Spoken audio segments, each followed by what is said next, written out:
Okay, let's get right into it. A pretty dramatic encounter just went down in the tense waters of the Arabian Sea between a U.S. fighter jet and an Iranian drone. And to be clear, this was not a near miss. This was a shootdown.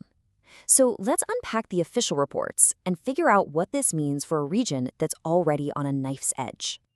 So let's be clear about what this is. This isn't just some headline, it's a direct military strike.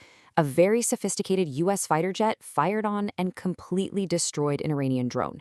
This is a big deal. It's an intentional act of force right out in the open seas, and it really raises the stakes for everyone operating in that area. And this quote right here from U.S. Central Command is everything. Aggressively approached. This wording is absolutely crucial because it's how the U.S. is framing this entire incident. They're not painting it as an unprovoked attack, but as a defensive move they had to make to protect one of their biggest naval assets. So what brings you to the point of actually opening fire on a drone? Let's walk through the U.S. military's official thinking, step by step, to see how they justify taking that shot. All right, let's get into the nitty-gritty here. You've got a top-of-the-line U.S. Navy F-35C fighter jet on one side. On the other, an Iranian Shahed 139 drone. And the location here is key. This all happened in international waters about 500 miles off the coast of Iran, but dangerously close to the USS Abraham Lincoln. And that's a massive U.S. aircraft carrier with thousands of sailors on board. Now, to really get the military's logic, we have to talk about something called de-escalatory measures. It might sound like jargon, but it's a super important protocol.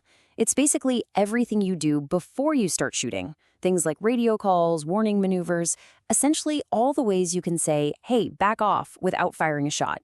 And according to the US, they tried all of these things, and they were completely ignored.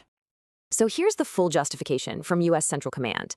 They're saying, look, this drone wasn't just passing through, it was closing in and fast. They had no idea what its intentions were, and because it blew off every single warning they gave, they decided it was a direct threat. The decision to shoot it down was framed as a necessary act of self-defense for all those people on the carrier. And from the American perspective, the outcome was perfect.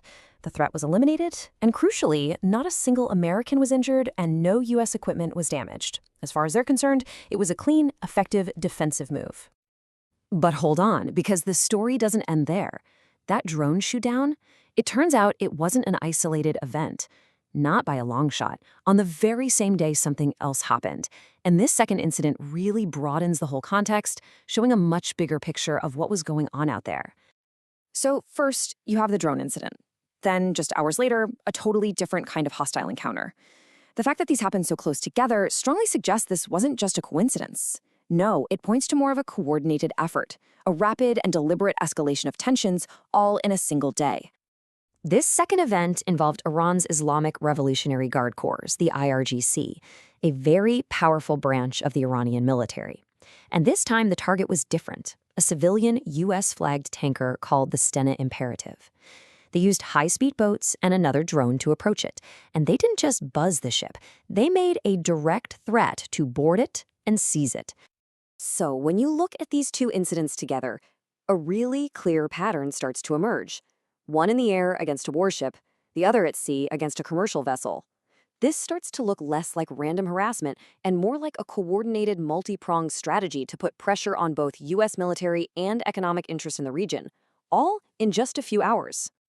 All right, so after all of that action, what are the big takeaways here? Let's just boil this all down to the essential, confirmed facts, so we have a super clear picture of what we know for sure. So let's just recap the undisputed facts. Fact 1, a U.S. jet took down an Iranian drone. Fact 2, the U.S. says this was an act of self-defense because the drone was behaving aggressively and ignoring warnings. Fact 3, just hours later, Iran's IRGC harassed a civilian tanker and even threatened to seize it. And finally, no American casualties in the drone incident. That is the confirmed sequence of events. And all of this brings us to a really critical and frankly unsettling question. You have a military asset targeted, a commercial vessel threatened, a direct shootdown in response, all in a single day. In a waterway that is literally a lifeline for global trade, when tensions are this high and the stakes are this real, the question we're all left with is, what happens next?